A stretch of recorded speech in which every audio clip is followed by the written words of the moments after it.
Yan guys, yung anak ko bumili ng bike. Nakaikot kami rito sa Divisoria. So dito lang kami nakahanap.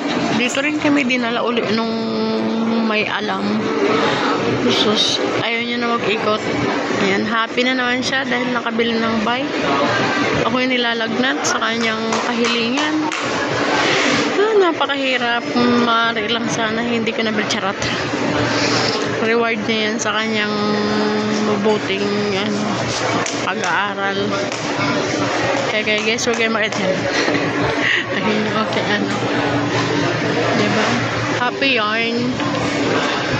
Pwede bang isuli ko na yan sa inyo guys? Diba happy na naman siya dahil dun sa bike na kanyang makukuha. Andito kami sa Divisoria guys. Ayan o. Dito kami sa baba. So, pili kami, nantay namin yung mga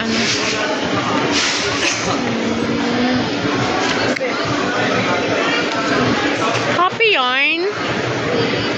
Isang buwan kang walang budget ha. Nakapili kami ng bike 14 and 13.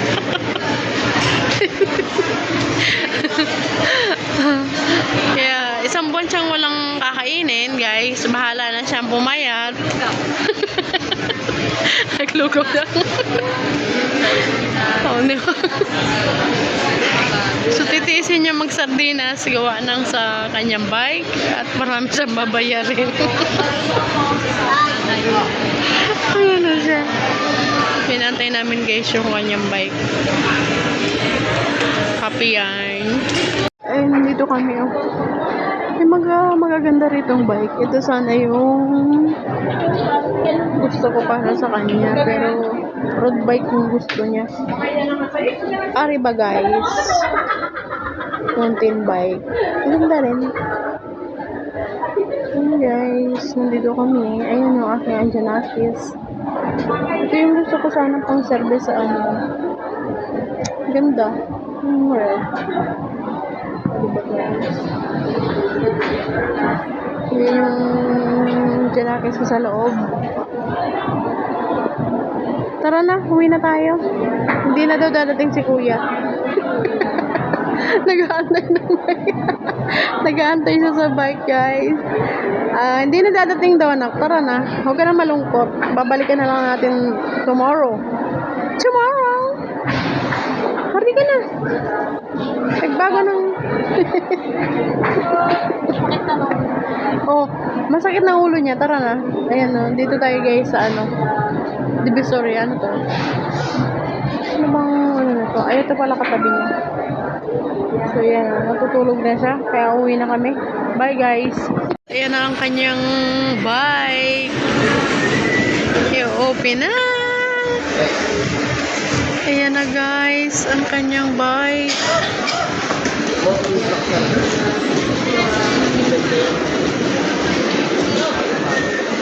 So ano, may hangin ha? Wala pa po. Wala pa. So hanginan na yan. Ay hindi.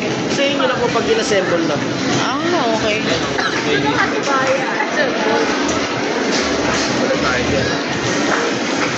Siya na guys.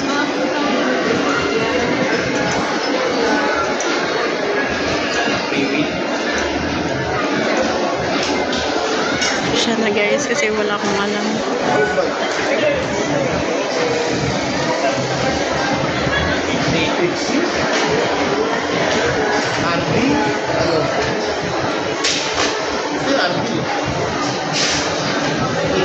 Guys, ang kanyang bike.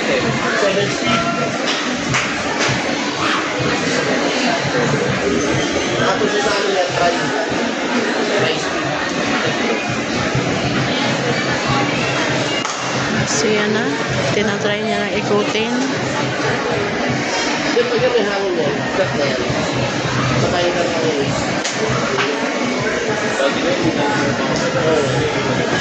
Manipis na yung ganito niya. Sige kuya. Okay na ba? Parang kompleto na kami. Makakabit mo lang yung Yan, hubaran na ang kanyang bike.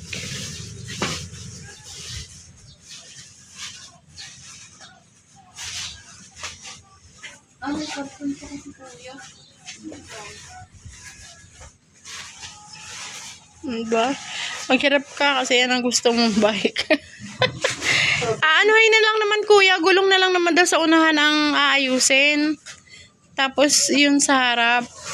Yan. Yan na. Guting. Para na ang kanyang bike.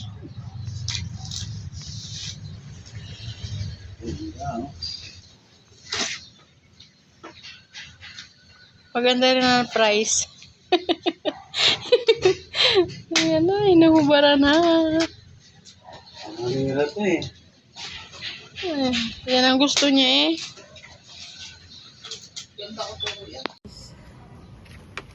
Ayaw na konti lang siya. Nakasimbol Ayaw na. ngayon lang isda na. Hindi paggamit ko lang yung lamang ano. Hindi pala yung lamang ganun. Ayun o. Ganun lang.